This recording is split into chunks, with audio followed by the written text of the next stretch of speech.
এইভাবে যে এটা হয়ে যাবে আমার সঙ্গে আমি বুঝতেই পারিনি। এত বড় একটা ক্ষতি হয়ে গেল আমার। কী যে করবো এখন। বাইরে ফুল দেখে নিজেকে আর ধরে রাখতে পারিনি। তো এখান থেকে আমি ব্লগটা শুরু করলাম। এটা হলো সকাল থেকে ব্লগটা শুরু করেছি, আর বিকেল দিকে আমার ফোনটা এরকম হয়েছে। তো সবটাই তোমাদের সাথে শেয়ার করব। চলো এখান থেকে আমি ব্লগটা শুরু করেছি। বিছানাটা গুছিয়ে নিই। বিছানার কী অবস্থা হয়েছে। শোনারা যে দৌড়ো করে বিছানার উপরে উঠে মশারিটা না খুললে, তাড়াতাড়ি করে না খুললে ওরা মশারির উপরে ওঠার চেষ্টা করে। তো বিছানাটা গুছিয়ে নিলাম। বিছানাটা একটু ঝাড় দিয়ে ঠিকঠাক করে নিচ্ছি। আর এটা যেহেতু নিচে বিছানা আমার, অনেকটাই নিচে থেকে বালি টালি উঠে বিছানায় উঠে যায়। আর এইদিকের এই ছোট্ট বিছানাটার মধ্যে কি পাওয়া যায় জানো? মুড়ি, বেশিরভাগ মুড়ি পাওয়া যায় বিছানার নিচে। সোনারা যে বাটিতে নিয়ে বসে আর এই ফাঁকি দিয়ে মুড়িগুলো ঢুকিয়ে দেয়। তো বেশিরভাগ এখানে মুড়ি পাওয়া যায়। তো বেডশিটটা চেঞ্জ করেছি, ধুয়ে দেবো। আর আরেকটা ভালো বেডশিট পেতে দিলাম। আর উপরে পাটিটা দিয়ে দেবো। উপরে যে পাটিটা দেবো, পাটিটা না ছিঁড়ে গেছে, অনেকটা জায়গায় ছিঁড়ে গেছে। আর এই বেডশিটটা দেওয়ার পর পাটিটা দেওয়া থাকলে কি হয়, তবুও আমি দিয়ে রাখি। কারণ কি হয়, বেডশিটটা নিচে নামে না, না হলে সোনারা বেডশিট টেনে নিচে ফেলে দেয়। তো ওরা খেলা শুরু করে, বেডশিটটা টেনে উপরে তুলে ওরা নিচে ঢুকে খেলা করে। তো তার জন্য আজকে এখনও রান্নাঘরে যাইনি। আগে বিছানা গুছিয়ে ঘরটা ঝাড়ু দিয়ে তারপর রান্নাঘরে যাবো। বাসন তো ধুয়ে রেখেছিলাম রাত্রে, তার জন্য বাসন ধোয়ার কোনো টেনশন নেই। এই কাপড়গুলো এখন আমি ভিজিয়ে দেবো, আর পরে যখন যাব বাইরে ধুয়ে দেবো। এদিকে আমার বর চা খেয়ে, মানে ওকে চা দিয়ে দিয়েছিলাম, ও চা খেয়ে নিয়েছে। আর আমার চাটা আমি ঢালিনি, ঠান্ডা হয়ে গিয়েছিলো, তো একটু গরম করে নিলাম। আর অল্প করেই বানিয়েছি, আর অল্পই খাবো, ভালো লাগছে না, তো তার জন্য। আর এইদিকে আমার পাশের বাড়ির দিদি পিঠে দিয়েছিল। তো তুমি কি খাচ্ছ? তুমি কি করছো এখানে? দাঁড়া, বুম চালাস। আমি চা খাই।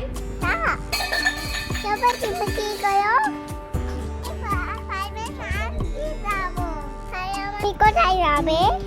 আমি তোমার সাথে ঘুরতে যাবো।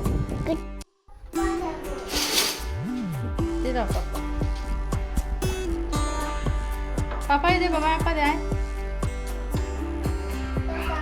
আপা দে।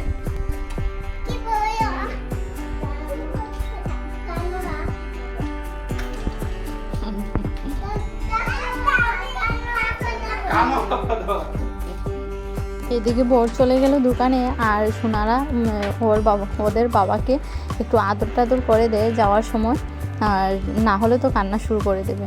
তো এদিকে জানালাটা খুলে দিয়েছি। আর এদিকে দেখো আমার কী অবস্থা করেছে, দুই ছেলে মিলে চুল একদম মানে এলোমেলো করে দিয়ে পাগল করে দিয়েছে। রান্নাঘরে চলে আসলাম। রান্না তো করতেই হবে, অনেকক্ষণ হয়ে গেছে রান্না বসাইনি। তো এখন রান্নাঘরে আসলাম। আজকে ধোকা রান্না করব। আর ধোকাটাকে সেট হওয়ার জন্য আমি আগে বসিয়ে দিয়েছিলাম। তো এটাকে আমি কেটে নিচ্ছি এখন। আজকে আমি ধোকা রান্না করব, আর সয়াবিন ভিজিয়ে রেখেছি। এটা দিয়ে একটা নিরামিষ সবজি, মানে সবজি দিয়ে তারপর সয়াবিন দিয়ে রান্নাটা করব, খুব ভালো লাগে এরকম। আর এইদিকে ধোকাটাকে বেছে নিচ্ছি। আর একটু কাটতে গিয়ে কেমন হয়ে গেছে, আর একটু পাতলা হয়ে গেছিলো, তো তার জন্য এরকম ভেঙে গেছে, মানে সাইডেরগুলো ভেঙে গেছে, আর বাকিগুলো ঠিকঠাক হয়েছিল।